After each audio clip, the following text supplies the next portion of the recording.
Oke, Assalamualaikum dan selamat malam semua. Kita kali ini, malam ini berjumpa kembali kuliah Anfisman, ya, Anatomi Fisiologi Manusia kedua, ya. Nah, kita minggu lalu sudah mulai sistem reproduksi pertama, yaitu sistem reproduksi pria, ya. Hari ini kita masuk yang kedua, ya, kuliah kedua sistem reproduksi, yaitu kita akan melihat sistem reproduksi wanita, ya, supaya lengkap, ya. Nah, sistem reproduksi wanita terdiri dari ovarium, saluran-saluran ya seperti uterin, ya, saluran fallopian. Kita sebut bahasa Inggrisnya uterine atau fallopian tubes, ya, tube saluran fallopian, ya. Atau ada juga uterus, yaitu rahim, ya, dan vagina yang kita tahu, ya. Nah, eksternal genitalia. Jadi ada eksternal genitalia, itu alat kelamin eksternalnya, ya. Nah, kalau kita lihat gambarnya di sini, ya, jadi kalau kalian di sini, jadi mulai kalau kita dari bawah, ya.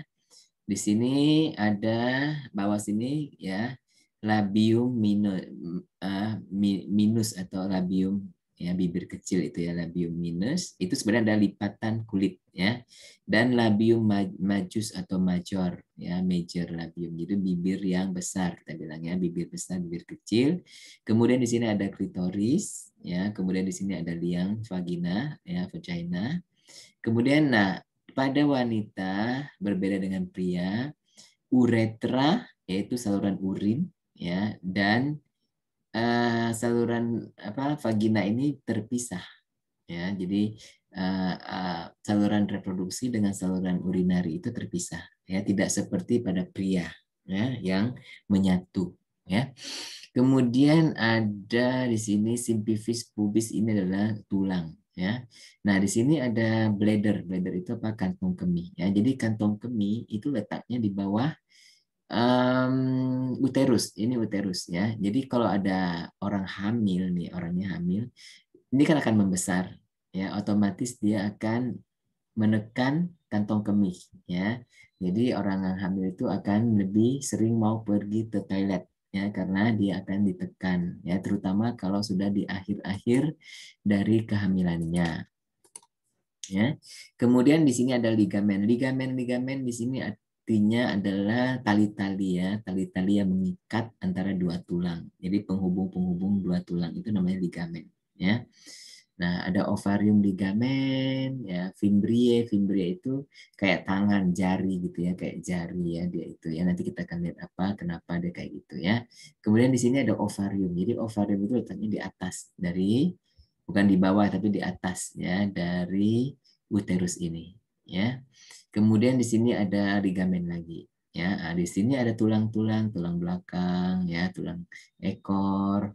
Terus ada ligamen juga, ya, ada kan, karena gini, alat organ-organ reproduksi ini kayak tergantung deh, ya, tergantung-gantung. Jadi harus ada ligamennya, ya, untuk menempatkan mereka pada posisinya mereka, ya. Nah, kemudian di sini ada cervix. Cervix ini adalah liang, ya, atau kita sebut leher rahim, ya. Jadi dari vagina masuk ke rahim itu namanya cervix, ya, leher rahim. Kemudian ada rektum dan anus. Jadi apa bedanya rektum dengan anus? Anus itu lubangnya, ya, lubangnya anus itu. Kalau rektum itu salurannya, ya. Jadi jangan salah. Nah, ovarium itu singular, ya. Kalau kita cuma satu itu namanya ovarium. Tapi pada wanita yang normal ada dua, ya. Jadi kita sebut ovaria, jamak, ya, ovaria. Tapi kebanyakan kita bilangnya ovarium, ovarium gitu kan. Sebenarnya yang benar itu adalah ovaria karena dia jamak, ada dua, kan. Jadi ovarium ini mengandung folikel-folikel ovarian. Ya, jadi kalau kalian lihat di sini, dia mulai dari sini, ya, primary follicle. Jadi follicle yang asal sekali yang pertama, ya.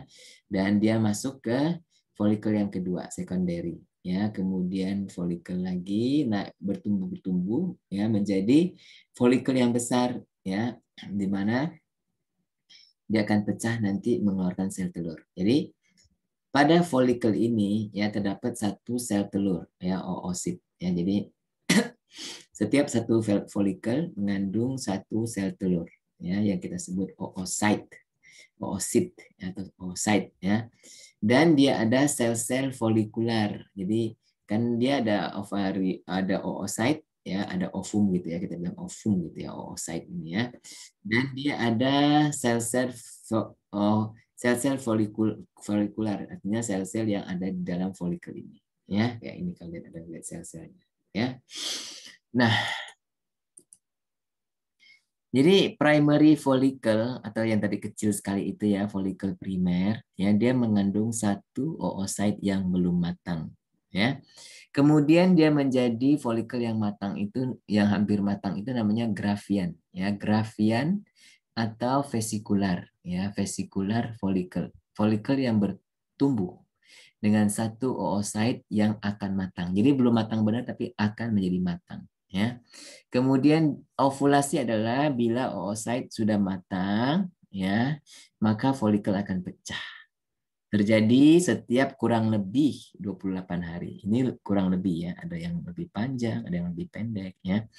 Nah, folikel yang pecah akan menjadi corpus luteum atau badan kuning, ya. Nah, tadi kan kita lihat ada beberapa uh, penyangga-penyangga ovarium, ya. Jadi dia itu yang kita sebut ligamen-ligamen, ya. Yang pertama adalah suspensory ligamen, ya. Dia mengikat ovarium kepada dinding lateral pelvis. Pelvis itu tulang, ya, di apa, panggul, ya, tulang panggul. Jadi dia mengikatkan ovarium pada dinding tulang panggul ini, ya. Nah, ovarium ligamen itu mengikat pada uterus, ya. Broad ligamen, suatu lipatan pada peritoneum. Jadi peritoneum itu selaput pada perut, ya, menutupi suspensory ligamen. Jadi kita nggak perlu hafal dari ligamen-ligamen ini ya, cuman kita perlu tahu bahwa ovarium itu tergantung gitu oleh ligamen-ligamen, ya, yang membuat dia itu aman pada tempatnya, ya. Nah, penyangga ovaria tadi kita lihatnya ada ligamen, tadi kita bilang round ligamen, ya. Kemudian jadi kalau kita lihat lagi di sini gambarnya, ya, di sini ada vagina, di sini ada cervical canal, ya, cervix, ya, kemudian masuk ke rahim, ya. Nah, dinding rahim ada 3, yang paling dalam itu adalah endometrium, yang di tengah yang tebal itu adalah myometrium, ya, dan yang paling di permukaannya paling luar yaitu perimetrium, ya. Jadi dia ada round ligamen. Kemudian di sini ada ovarium kan. Nah, ovarium di sini nanti kalau sel telurnya keluar dia akan didorong-dorong, ya, pertama oleh fimbria. Yang tadi saya bilang seperti jari-jari tangan gitu ya. Dan kemudian ada infundibulum. Ya, dia akan mendorong-dorong, ya, si ovum ini dari sini sampai ke uterus, ya. Nah, jadi di sini ada ligamen, ya, di sini ada ovarian ligamen, ya. Jadi ligamen yang apa, menggantungkan si ovari ini, ya. Kemudian ada ureter, di mana itu ureter, di sini ya, ureter ke uterus, ada ligamen lagi, ya. Jadi ligamen itu adalah sambungan antara organ ini, ya, sambungan antara dua tulang sebenarnya ligamen, ya, dua tulang. Nah, uterin atau fallopian tube, ya, dia menerima sel telur yang telah dibuahi, ya, menyediakan tempat untuk fertilisasi, ya, dan dia juga berikatan dengan uterus, ya, tidak terikat pada ovarium secara langsung, ya, dan ditopang oleh broad ligamen. Jadi dia itu ditopang oleh suatu broad ligamen, ya. Nah, fungsi uterin tube. Uterin tube itu tadi saluran uterin, ya, saluran fallopi tadi, ya. Dia ada fimbriae. Fimbriae itu kayak dari jari-jari tadi, ya, menjulur seperti jari-jari pada bagian distal, ya, untuk menerima oocyte. Ya, jadi dia dari tangan seperti jari itu, ya. Dia akan menerima si oocyte ya. Kemudian di sepanjang itu ada silia atau rambut-rambut ya pada saluran uterin menggerakkan oocyte menuju uterus ya. Dia perlu 3 sampai 4 hari. Jadi kalian bayangkan dari sejak dilepaskan sel telur itu sampai ke dalam ovarium ya itu sampai kepada uterus ya itu perlu 3 sampai 4 hari perjalanannya yang singkat itu. Ya, yang dekat itu ya. Perlu 3 sampai 4 hari karena dia pelan-pelan ya. Nah, kebanyakan fertilisasi ini terjadi di dalam saluran uterin ya. Jadi sperma akan naik ya dari bawah kan dia naik ya dan mencapai ke sini ya ke uterin ini ya dan dia terjadi fertilisasi di situ ya. Jadi uterus terletak antara kantong kemih dan rektum. Tadi kita sudah lihat ya, yaitu sebuah organ yang berongga. Nah, fungsi uterus menerima sel telur yang telah dibuahi, ya, menjadi tempat bertumbuhnya embrio dan menyediakan makanan kepada embrio. Jadi dia adalah tempat di mana bertumbuhnya sang cabang embrio, ya. Nah, dia ada penyanggah-penyangganya yaitu broad ligament terikat pada pelvis, round ligament menstabilkan kedudukan uterus secara interior ya, dan uterosacral ligament menstabilkan kedudukan uterus pada bagian belakang. Jadi sekali lagi kalau kita lihat gambar ini ya, jadi ada ligamen-ligamen tadi yang saya sebutkan ya. Dan yang tadi saya bilang kan si ovum itu atau oocyte ya, dia akan dilepaskan di sini kan. Nanti oleh fimbria dan infundibulum ini dia akan terus ke sini ya. Nah, sperma naik dari sini, ya, dia naik dari sini, dia berenang-berenang di sini, terus dia akan naik ke sini. Nah, nanti pembuahan itu biasanya terjadi di sini ya, di fallopian tube ya, kebanyakan normalnya itu di sini ya. Kalau dia nggak di sini berarti dia akan terjadi, kalau misalnya dia dibuahi di sini ya, dia harus turun ke sini, embrionya harus turun. Kalau dia nggak turun itu yang namanya hamil anggur ya. Kalian pernah dengar hamil anggur ya, yaitu kalau bahasa medikalnya apa kehamilan ectopic pregnancy. Kalau kalian pernah dengar ya, ectopic pregnancy, hamil anggur ya. Bahaya nggak itu? Bahaya nggak hamil anggur? Bahaya. Bahaya ya, karena akan terjadi pendarahan ya dan dapat mengambil nyawa ya. Nah, bagian-bagian dari uterus itu bagian utamanya, fundus itu di mana saluran uterin masuk ya. Jadi yang tadi di atas tadi itu fundus namanya, dan cervix itu leher rahim di mana saluran sempit yang berhubungan dengan vagina. Jadi yang di bawahnya itu cervix, terus body, terus yang di atasnya itu adalah fundus ya. Jadi kebaliknya, fundus itu di atas, bukan di bawah ya. Nah, dinding-dinding uterus tadi kan kita sudah lihat ada 3 ya, yaitu yang paling dalam itu adalah endometrium. Ya, dia adalah lapisan terdalam tempat implantasi sel telur yang telah dibuahi ya. Dan jika tidak ada kehamilan, maka akan terkoyak. Jadi endometrium ini akan terkoyak dan dia akan keluar sebagai haid ya. Jadi sebenarnya darah haid ini adalah endometrium yang terkoyak ya, karena dia banyak mengandung pembuluh darah ya, karena dia siap-siap untuk memberi makanan kepada sang bayi kan, jadi dia akan banyak pembuluh darah ya. Nah, myometrium adalah lapisan otot polos yang di tengah ya, dia itu yang lebih tebal, itu myometrium ya. Kemudian perimetrium adalah lapisan yang serous itu adalah terdiri dari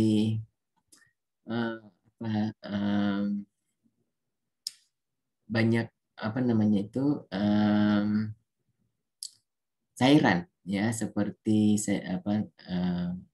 kita bilang lendir-lendir ya, serus ya, lapisan serus perimetrium ini ya, karena dia harus licin kan ya. Visceral peritoneum yang paling luar ya, ada 2 ya, visceral peritoneum. Jadi kalau kita lihat, jadi di sini ya dia yang paling jadi kalau kita uterus ini kebalik ya. Jadi artinya ya, di sini ini lumen. Lumen itu di sini ini yang atas, yang saya atas, paling atas sendiri adalah rongganya. Jadi bayinya nanti di sini. Ya, dan ini adalah epitelium, kapilari, uterine gland, lamina, ya, propria, spiral coil, dan sebagainya. Dan ini adalah endometrium, ya, radial arteri, acroid arteri. Kebalik ya, kebalik. Tapi kenapa dia endometrium ada di sini?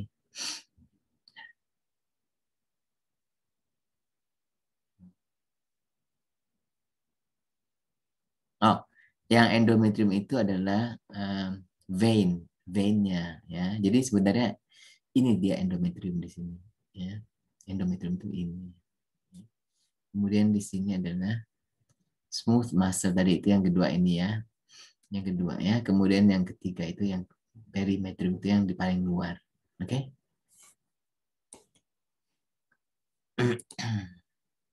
Nah, vagina atau vagina ya, dia vagina ini bermula dari serviks sampai ke permukaan luar tubuh, ya, di belakang kantong kemih dan di depan rektum. Ya, jadi dia tengah-tengah ya, dia di belakang kantong kemih, di depan rektum ya. Berfungsi sebagai tempat masuknya penis ketika bersetubuh dan juga jalan keluarnya bayi ya. Nah, menutupi vagina ini ada hymen, yaitu selaput darah, kita sebut selaput darah atau hymen, menutupi sebagian vagina ya sampai selaput ini koyak ya. Selaput ini bisa koyak kalau ada misalnya hubungan persetubuhan ya, ataupun misalnya jatuh ya dari sepeda atau dari mana gitu, itu bisa ada koyak ya. Nah, jadi kalau lihat dari vagina ini ya, jadi yang bagian atas ini ya namanya mons pubis. Jadi mons ini artinya gunung ya, kayak bukit ya. Mons pubis ini yang adalah sebenarnya jaringan lemak ya, dia banyak lemak ya di sini ya. Jadi dia agak menggelembung gitu kan, mons pubis ya. Daerah yang berlemak di atas tulang pubik simfisis. Oke. Ditutupi oleh rambut pubik. Setelah akil balik ya, setelah akil balik ada tumbuh rambut yang halus-halus di sini ya.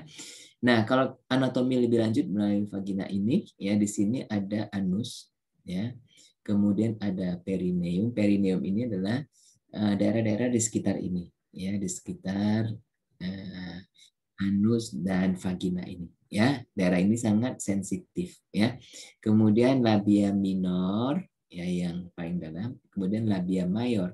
Jadi labia minor dan labia mayor ini sebenarnya adalah lipatan kulit ya. Kemudian di atas ini ada klitoris ya, klitoris. Kemudian vestibula ya, kemudian uretra, orifice. Jadi ini ada uretra, tempat keluarnya air seni, air kencing ya. Nah, di sini baru vagina ya. Jadi labia itu lipatan kulit, ada labia majora dan minora. Kemudian vestibula tadi kan ada vestibula itu di atas ya, dekat dengan klitoris tadi, di bawahnya klitoris ya. Berada di dalam labia mayor, mengandung pembukaan uretra dan kelenjar-kelenjar vestibular ya. Dia akan menghasilkan mukus.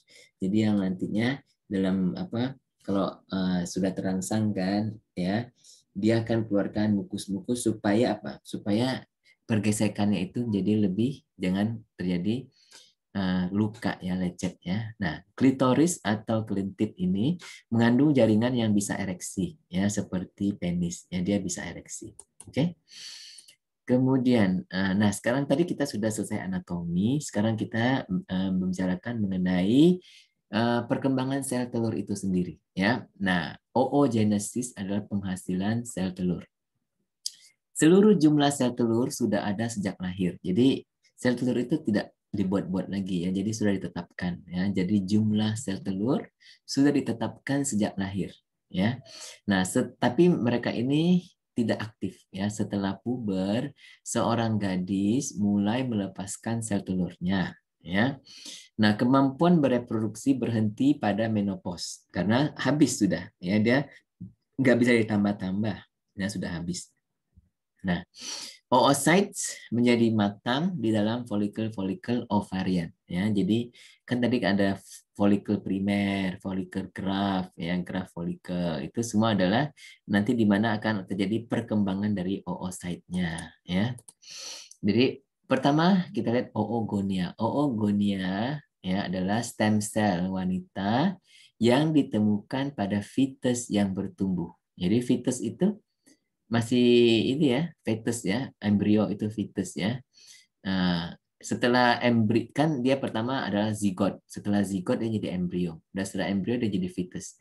Nah, pada fetus ini masih ada oogonia yaitu stem cell. Kalau stem cell dia masih bisa membelah-belah ya. Nah, oogonia menjalankan mitosis. Mitosis itu kalau membelah dia kromosomnya tetap 2N ya dia membelah ya untuk menghasilkan oocyte primer. Ya, dia menghasilkan oocyte primer.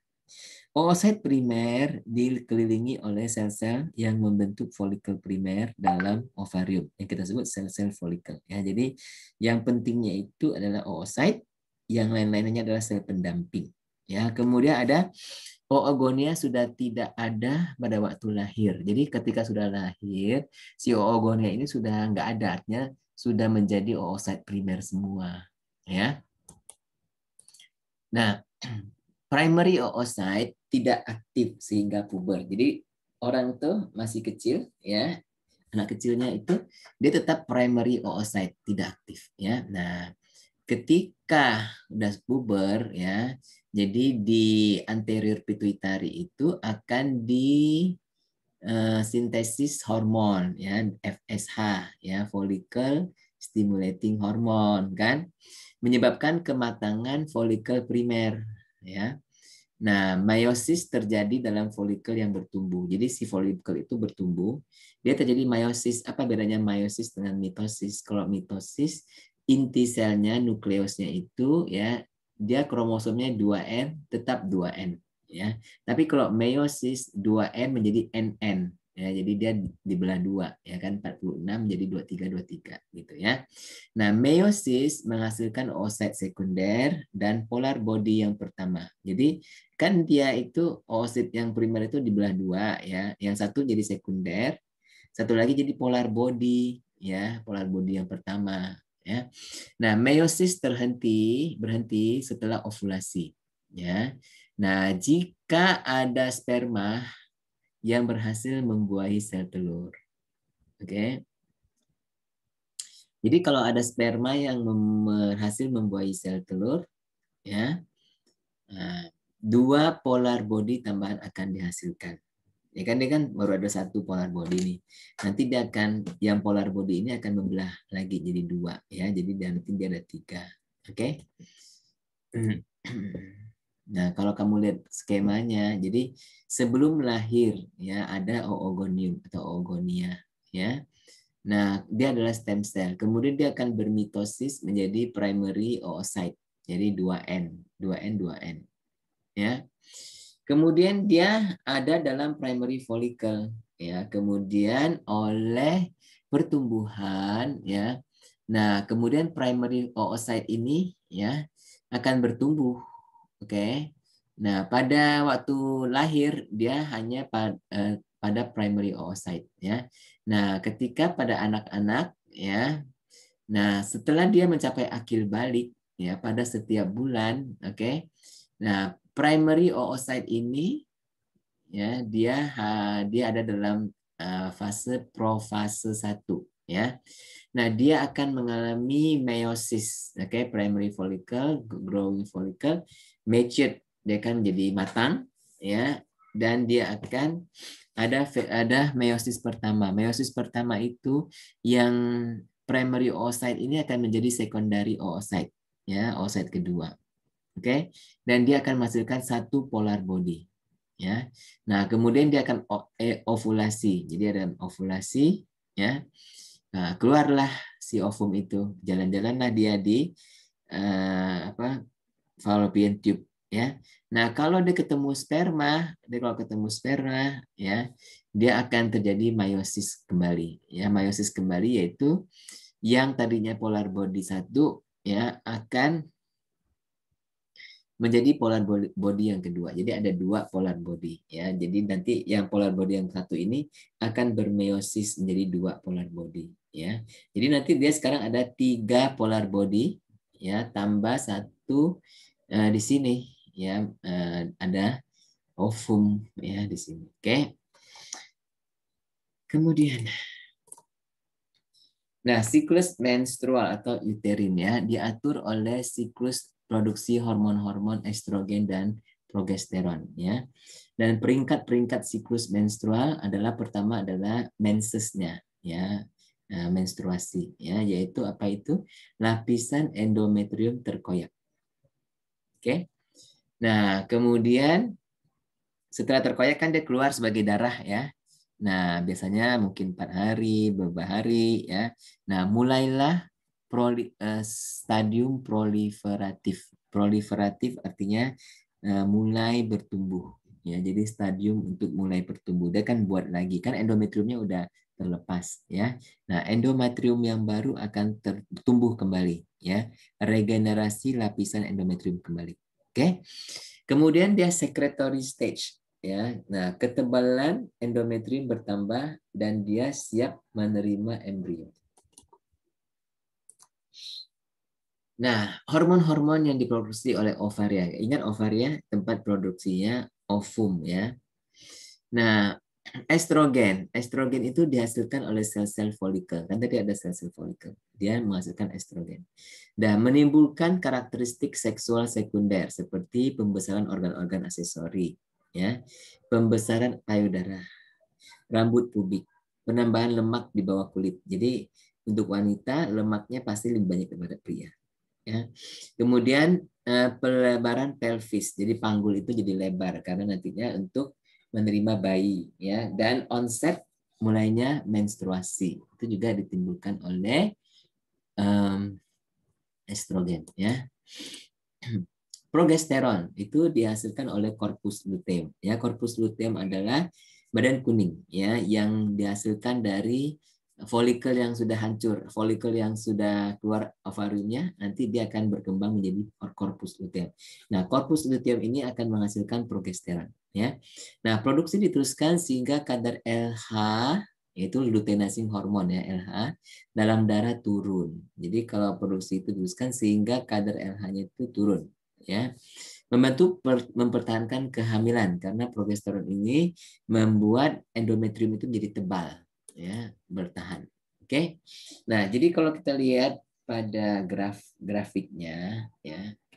Jadi siklus ovarian ini dibagi dari dua, yaitu follicular phase ya, di mana terjadi pematangan folikel. Kalau kalian lihat ya dalam ovarium dari primary follicle ya menjadi ovulasi ya, dia jadi besar gitu, graph. Jadi kan ini primary, kemudian ini menjadi graphian follicle ya. Nah, di sini biasanya karena FSH-nya menjadi tinggi ya, maka akan terjadi ini. Kemudian dia akan meninggi ya, ketika dia meninggi dua hormon ini dia akan terjadi pelepasan sel telur ya. Nah, pada pelepasan sel telur nanti si folikel yang tidak terpakai dia akan menjadi corpus luteum ya. Nah, corpus luteum akhirnya menjadi corpus albicans. Itu badan putih ya, dia kuning dulu, habis kuning dia jadi putih ya. Nah, di sini ketika ovulasi ya estrogen akan menaik. Jadi pada waktu itu estrogen menaik ya. Inhibin juga akan naik dikit ya. Progesteron akan naik setelah corpus luteum. Jadi ketika ada corpus luteum ya dia akan naik progesteron. Apa fungsinya progesteron? Yaitu dinding ini dinding rahim ya. Dinding rahim jadi tebal ya karena siap menerima anak ya. Nah, jadi kalau kalian lihat uterine cycle, jadi uterine cycle ini uterusnya ya, di mana di sini terjadi menstruasi ya, menstruasi. Nah, kemudian terjadi proliferative phase. Jadi mulai dibentuk kembali ya, dia punya dinding-dinding ini ya. Kemudian sampai secretory phase itu yang tebal, nanti dia menambah tebal ya.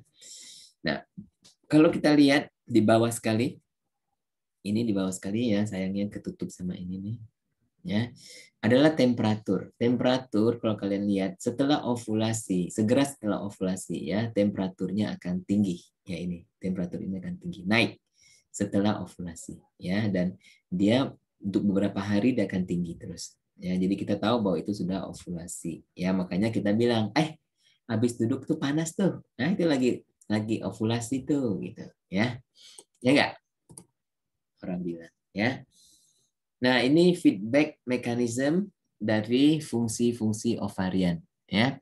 Nah, kembali lagi untuk hormon ini ada pengaturan dari otak, yaitu hipotalamus ya dan pituitari, yaitu bagian anteriornya. Ya. Bagian hipotalamus akan mengeluarkan GnRH. Apa itu GnRH? Gonadotropin releasing hormone. Ya. Nah, ini adalah hormon yang merangsang pengeluaran FSH dan LH. Ya, jadi dia itu merangsang anterior pituitary mengeluarkan FSH dan LH. Ya, nah, jadi dia FSH LH dikeluarkan, ya dia akan berkembang, ya, sampai dia jadi besar, matang, grafien, ya, nah, matang, dan sel-sel di folikel ini akan mengeluarkan estrogen, ya, sehingga estrogen pun akan meningkat, ya. Nah, kemudian dia akan ovulasi, keluar. Nah, ovulasi yang ini akan jadi badan kuning. Nah, ketika dia jadi badan kuning, akan terjadi peningkatan progesteron, ya, estrogen juga, ya, dan juga inhibin, ya. Oke. Yang inhibin ini dia akan menghambat, ya. Nah, pada akhir fase luteal, ya, fase luteal yang terakhir ini, bila tidak ada pembuahan oleh sperma, ya, nah, korpus luteum akan mengalami degenerasi setelah 12 hari. Jadi sekitar 12 hari kemudian, ya, produksi progesteron akan menurun. Ya, nggak ada sperma kan, nggak ada bayi kan. Jadi dia akan turun. Nah, diturun, lapisan endometrium akan terkoyak. Ya, jadi akan keluar sebagai haid. Ya. Nah, kemudian FSH dan LH akan diproduksi kembali, ya, karena dia sudah turun, ya kan. Jadi ini akan diproduksi kembali. Sedangkan bila ada pembuahan, yaitu pada akhir fase luteal, ya, nah akan ada hormon chorionic gonadotropin, ya. Hormon HCG ini, human chorionic gonadotropin, akan mempertahankan korpus luteum. Jadi korpus luteum itu akan dipertahankan, ya, dan korpus luteum akan terus menghasilkan progesteron dan estrogen untuk mempertahankan ketebalan dinding uterus. Kenapa kita perlu dinding uterus yang tebal? Karena sebagai tempat di mana si embrio akan bertumbuh, ya, dan mendapatkan makanannya. Ya, sampai di sini apakah kalian ada pertanyaan? Apakah ada pertanyaan? Halo. Pak, mau nanya dong, Pak. Ya. Tadi kan di slide Bapak itu ada dibilang kalau sel telur itu sudah bawaan lahir ya, Pak ya. Jadi dari manusia lahir sudah ada. Apakah semuanya misalkan untuk setiap perempuan itu pasti ada sel telurnya ya, Pak? Atau memang ada yang nggak ada, Pak? Normalnya pasti ada ya. Tapi dalam dunia ini pasti ada juga yang abnormal. Ya kan? Ya, berapa bisa gitu, Misalnya Pak? anatomi itu ovariumnya nggak ada. Kan ada juga orang lahir ovarium nggak ada. Kalau ovarium nggak ada gimana mau ada sel telur? Ya kan? Jadi, tapi kebanyakan orang itu mandul itu kenapa? Itu banyak penyebabnya ya. Kemandulan itu banyak penyebabnya ya.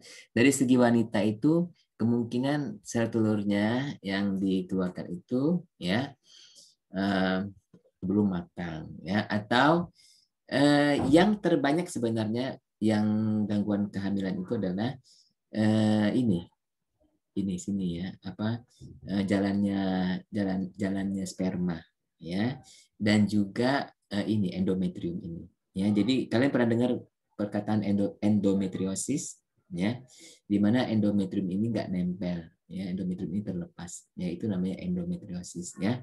Dan dia ini menyebabkan orang itu nggak bisa punya anak, ya.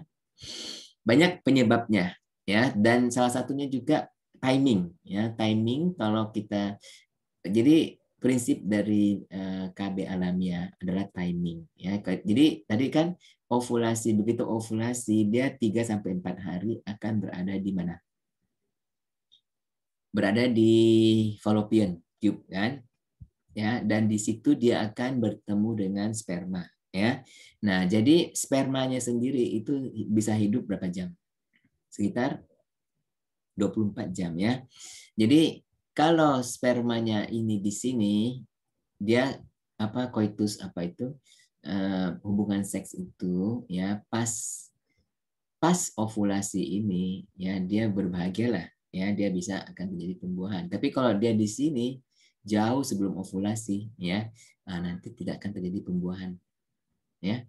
Jadi timing itu perlu juga, ya. Tapi masalahnya pada setiap wanita itu lain-lain, ya. Ada yang panjang, ada yang pendek siklusnya, ya. Jadi yang kalian perlu perhatikan pada wanita itu ada dua bagian siklusnya, itu ada dua bagian, ya. Bagian follicular phase ini bagian ini bisa panjang bisa pendek. Nah, inilah yang sini lebih bervariasi, ya. Nah, tapi yang di sini ini bagian luteal ini tetap, ya, dia itu 12 sampai 14 hari, ya. Kalau setelah ada ovulasi dia itu 12 sampai 14 hari tetap pasti habis itu menstruasi. Kenapa? Karena dari folikel ini dia akan jadi corpus luteum. Corpus luteum ada ini. Dia itu ini sudah terprogram, ya, sudah terprogram. Nah, jadi bagian luteal phase ini itu lebih tetap, ya, dia 12 sampai 14 hari. Nah, kalau ada orang yang siklusnya panjang, ya, mungkin 1,5 bulan baru dapat mens, kadang-kadang 2 bulan, ya.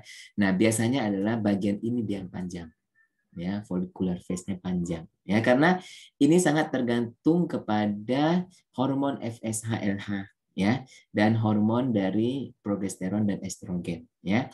Jadi misalnya nih, ya, orang-orang atlet ya, cewek yang atlet, pelari atau petenis, apa atlet yang luar biasa gitu, ya. Mereka itu biasanya hormonnya sangat rendah. Makanya mereka kayak cowok kan, hormon wanitanya rendah, ya, sehingga ini nggak terjadi-jadi. Jadi nanti dia menstrualnya itu panjang gitu, ya. Nah, satu lagi yaitu stres, ya. Stres juga bisa menyebabkan hormon-hormon ini jadi tidak seperti normal, ya. Jadi nggak terproduksi atau apa karena stres, ya. Nah, sehingga ini bisa jadi puli panjang gitu, ya. Ya, teman-teman yang mahasiswi mungkin mengalami, ya. Kalau kalian stres nanti apa menstrualnya itu nggak teratur gitu. Ya, ngalamin nggak? Ya, Pak. Ngalamin, Pak. Ya, itu si siapa? Si Nanda ngalamin tuh.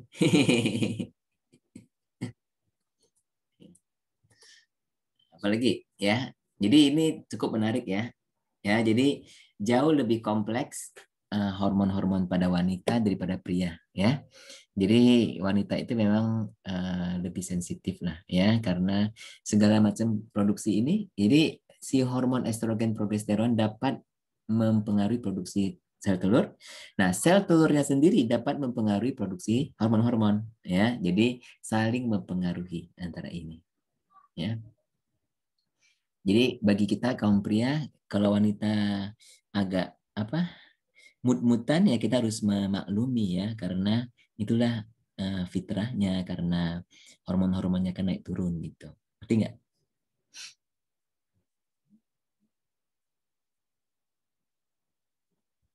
Ada lagi pertanyaan?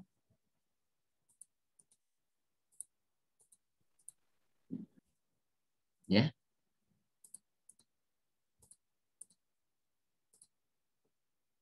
Ada lagi pertanyaan?